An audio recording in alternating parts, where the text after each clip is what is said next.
Today on What's Next. Where you're going is more important than where you came from. These are the good old days. Your life is not ended when you're 76. It's just beginning. I'm trying to melt the frost of fungophobia in America. You're Johnny Mushroom Spore. That's funny. I've been saying that for a long time.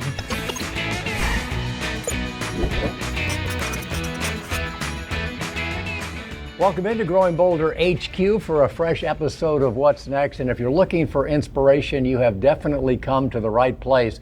You know, it doesn't matter how old you are. Our passions have no age.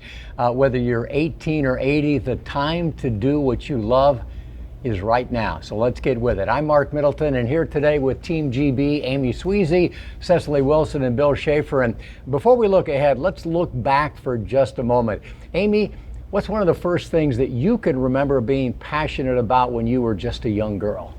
You know, I loved to read, and there was no such thing, of course, as books on your Kindle then. So I would have to get on my bicycle and ride my bike to the local library, which was a couple miles away, and check out books. I loved my library card, and I found all the fun books, and I just read. So I remember just can't wait to get on my bike after school and go to the library to find a new book. It would be playing games. I just loved playing board games with my friends. Back in the day, my mom bought me the Family Feud game because I always wanted to be on Family Feud. Well, I kind of made it, but I loved playing board games, and that was always the rage for me. Yeah, there's a story there, folks, Family Feud. Maybe we'll get to it one of these days. But Bill, I know you recently met someone who has been pursuing their passion for music for what, more than 6 decades now? Oh, yes. You know, we don't need passion less as we get older. We need it more. Have you ever heard of Little Anthony? Of course you have. Rock and Roll Hall of Famer, one of the greatest R&B singers of all time. You remember Tears on My Pillow. That was his first hit. He was 16 years old. And over the next 15 years, he had 18 more. But boy, did he have some problems along with it. He suffered from addiction. He had attitude issues. He didn't like who he was until he figured out why. Let's go Boulder backstage to find out what he knew he had to do. Stop trying to be Little Anthony. Be Jerome Anthony Gordine. I'm proud of that name now. I'm proud when I write it down. I am Jerome Anthony Gordine. That's who you are, not the Tears on My Pillow guy. No, that's what I do. Most artists, whether it be actors and singers, can't separate the two. What you just said there is something that all of us face in our lives. Everybody does, yes. The difference between who we are and what we do. Yes, sir, yeah. I lived a riotous life, dude. Don't get this Anthony mixed up with that old Anthony. Two different people. I mean, I did the number out there, you know? I should have been gone several times. I should not be here. Most of my peers aren't even here anymore. All came up with me. And yet I'm here. Why am I here? I said to myself. But you have purpose. And that purpose is to do what I'm doing right now, talking to you. I'll sit for a while. I bet she has a beautiful smile. And look at you at 82. Do you ever stop and think about that? I think all the time. I said, what the, like everybody else, where did it go? What happened? What just happened? Because to me, in my mind, Tears on My Pillow was just a few years ago. But on the other hand, I was telling you earlier, someone wiser than me said, you ever see a car, the windshield is this big, and the rear view mirror is this big? You know what it is? Because where you're going is more important than where you came from. Oh. Even at 82. Even at 82. You see that every day, one day I take a time, but I'm not guaranteed tomorrow. And even though you get older, physically, I tell people, there's a 32-year-old guy inside of me. Do me a favor. Don't tell him he's 82. It'll upset him. Why do I come to this dreary place and wear such a deceiving face? Anthony Gourdine is as happy as he's ever been because finally he and little Anthony are one and the same. He's at peace with what's in the rearview mirror, but even in his 80s, he's most excited about what lies on the road ahead. Do you miss those days? Oh, it was wonderful, and I don't miss them. Not in the sense, I want to go back to the old days. Oh, heck no. You know what Mom maybe used to say? These are the good old days. We are. He is so interesting to talk to, and don't you love what he said about the windshield? Because where you're going is more important than where you came from. Now, is that just a cliche, or do you think that rings true for you? I absolutely do believe that what you have done in your past really has it has some bearing, but it doesn't determine where you're going in the future. So just keep facing forward. Don't look at what happened in the back. Use it as fuel and information to take you forward. That's it. You know, folks, I offer this 4-shot as Exhibit A because we obviously embrace the windshield metaphor here at Growing Bolder because, good Lord, we created a show that's called What's Next? And as for where I want to go, I just want to keep trying to make a difference. And I'm really not alone. How's this for good news? A recent national poll, 83% of all adults 65 and older say it's more important for them now to feel useful than youthful. That's great news. Amy, how about you? You know, one of the things I've really been trying to focus on is to not live with regret. It's so easy, right, to go back and say, oh, woulda, coulda, shoulda, wish I would have done this, wish I would have done that. You can't change the past. Don't live with regret. The only thing you can change is now, today, and moving forward. And so, yeah, I think looking out through the windshield, that is the best advice. You know, Bill, first of all, I love this Boulder backstage stuff. You know, it really is insightful. And you and Anthony talked about, you know, who we are being different from what we do. And I totally get that. But I think at some level, the goal is for us for who we are to actually be what we do. So how can we all apply that today? What can someone at home learn from what little Anthony said? It's such a great point, Mark. You know, you can't really be happy unless the two of those things sync up. And sometimes it's hard to know the answer to either of those questions, especially, you know, when we retire. That can be a pretty difficult phase of, some people call it identity confusion, because all of a sudden you're not doing the things that you've done every single day. You're not seeing the people that you saw for years. So you start to wonder, who am I now? And it's not always easy to figure out, but when you do, sometimes it's important to think about the things that you really love to do and always have throughout your life that help bring you back to who you are.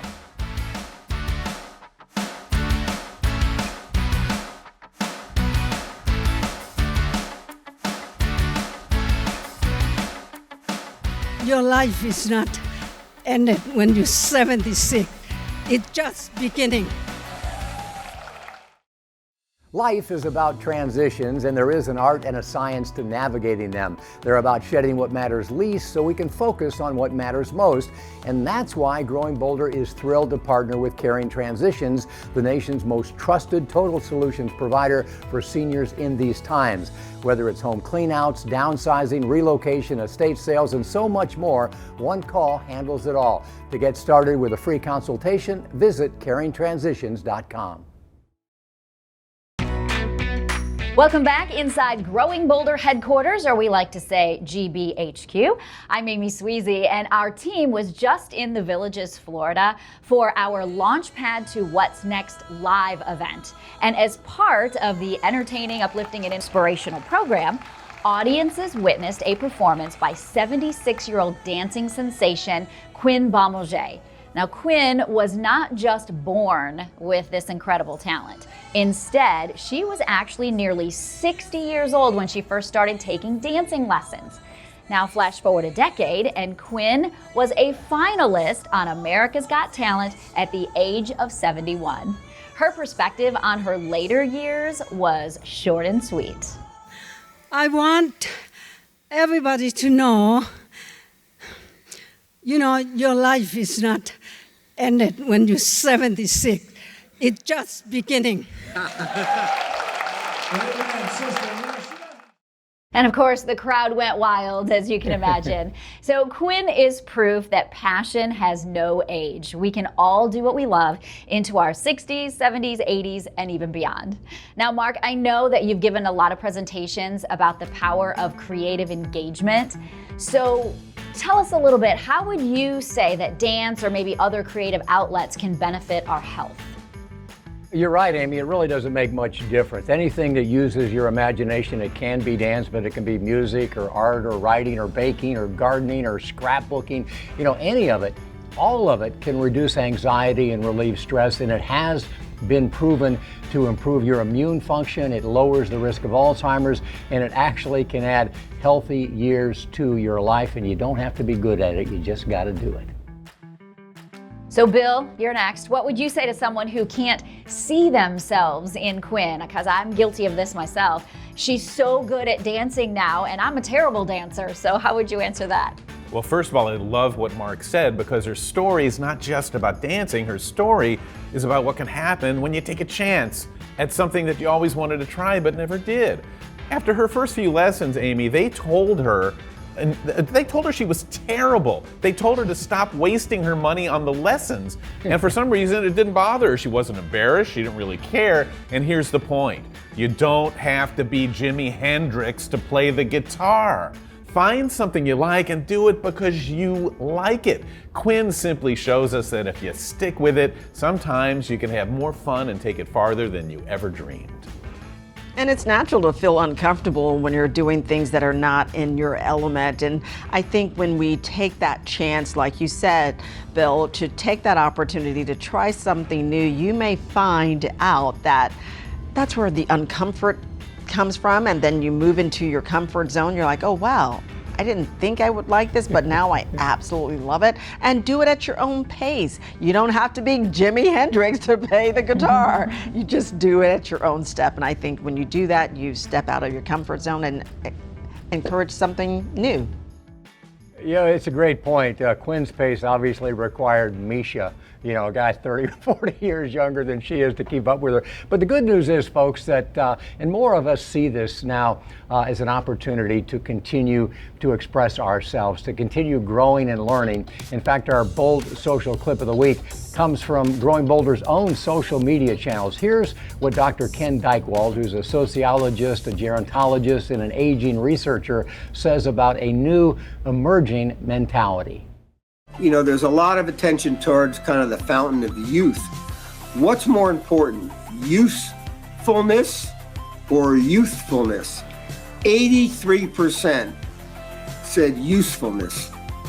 So what we're seeing is an emerging new mentality, a new set of hopes and dreams and expectations that people are saying, hey, when I watched my mom and dad and I saw that they sat around and watched a lot of TV and they kind of felt lost. When I get to be 60 or 70 or 80, I'd like to go back to school, or I'd like to go back to playing the drums, or I'd like to maybe learn a new language, or maybe I could volunteer at the church.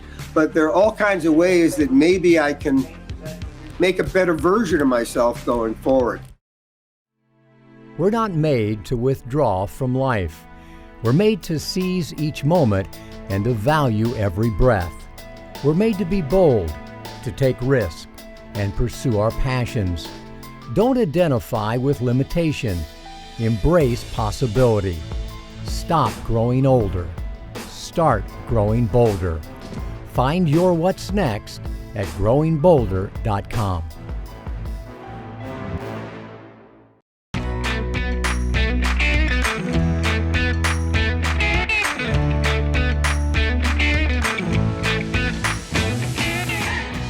Welcome back to What's Next, and here at Growing Boulder, we like to celebrate the opportunity of aging, the ability to pursue the passions that we develop as we get older. And you know, sometimes those passions can be pretty unique, as you'll see in this GB classic on the Mushroom Man. Taylor Lockwood always thought that he was going to be a rock star, but as he moved into his late 30s, he was still playing clubs, and his thoughts of a career in music began to change. And that's when he discovered a unique passion for mushrooms, of all things. He became fascinated with learning about mushrooms, finding mushrooms, talking about mushrooms, and ultimately his true love photographing mushrooms. And isn't it true that, especially in academic circles, you kind of are a rock star? I am not quite, not hardly, up to the academic level that my friends are. But they understand me now.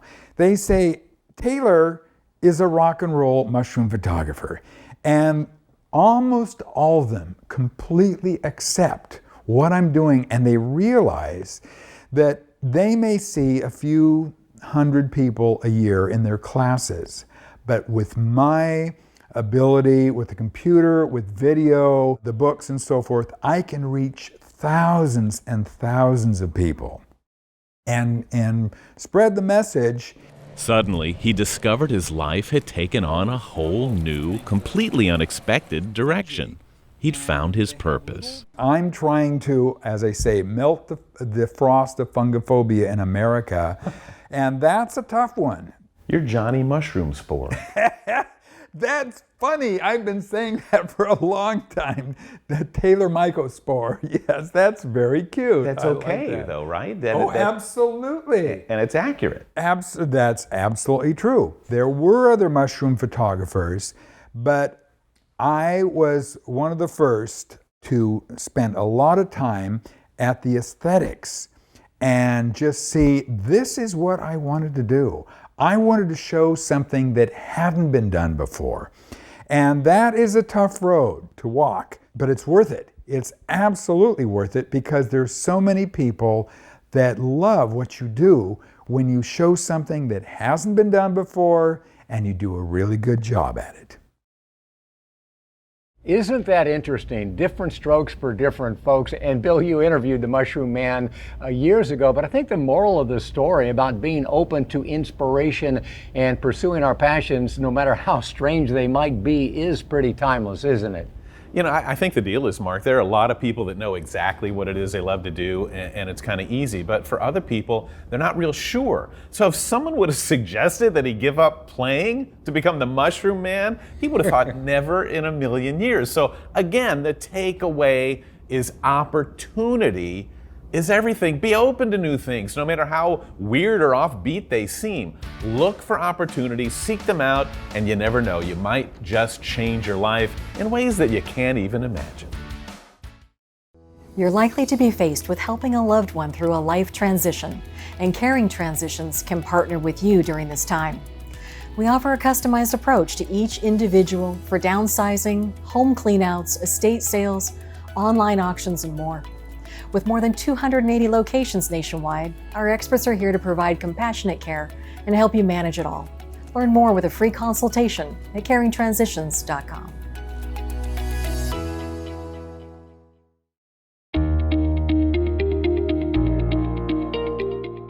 Hi, it's Mark Middleton with a word about happiness.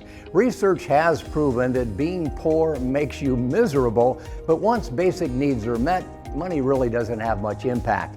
In other words, you can't buy happiness. In fact, it turns out that the two most common questions we ask ourselves just before death are, was I loved and did I love? In other words, love is the true source of happiness. So don't make the mistake of saying, I'll be happy when I have more money or when I achieve my goal, because you probably won't. The secret is realizing that you already have everything you need to be truly happy. If you can't find happiness in the journey, you won't find it at the destination. Welcome back to Growing Boulder's What's Next? Are you following us on Facebook? Every week we ask our more than 1 million followers to weigh in on the Your Take question of the week. So this time we asked, what was a passion you didn't discover until your later years? Sue, Lisa, and Audrey all said dancing. And a lot of people discovered creative passions like painting, drawing, sculpting, music, and writing. And finally, how about a passion for the outdoors? Doris loves bird watching, Kimberly and Sandy love hiking and mountain climbing, and Valerie discovered gardening. So Amy, your later years, what about you? Oh, I was going to say writing when you first started asking this question, but then that nature one really got me too. So I think both of those things are things I've become passionate about in my later years. But writing especially because it was always a job for me and sort of a chore, and I didn't love it because it was work. But now I think the fun side of writing and writing books for children, that has really become more of a passion of mine now that I'm older. Yeah. That's a pretty good one off the cuff, Amy, because I'm struggling with this too. But I've lately been drawn to old photos, historical photos from like the early 1900s. And it's so weird, but I think the reason is I'm looking for how did they live? What was their life like? How was it different than mine? Because I think in that we find the things that we have in common that bind us even through the ages as technology changes. I don't know, I think I went way too deep. Comfy shoes, that's what my passion is, comfy shoes. Let's go with that. Comfy shoes, I'll take that. I think I'm still kind of learning what my passions are. I mean, I've always loved traveling. I grew up as an Air Force brat, and so now I'm traveling again. And I don't really know what it is yet. I'm still figuring it out. Is that okay? Yes. No, it's perfect. And for me, I think it's this. I mean, I never would have imagined that I'd be part of a gang here, that celebrates the opportunity of aging. We're swimming against the current, folks. So we're going against, the common narrative that aging has to suck. We're celebrating it. And, folks, if you think it's too late to find a passion or to have a purpose, let me leave you with a couple of statistics. I feel like I'm the stat man today. 71% of Americans 65 and older now say the best time of their life is right now or still ahead of them. It's in the windshield. 66% of Americans now see retirement as a new chapter in life, a new opportunity for what's next. We are finally beginning to change the conversation from limitation to liberation, from challenge to opportunity, from weakness to power, from fear and regret to passion and purpose, from why me to what's next. We'll see you next time.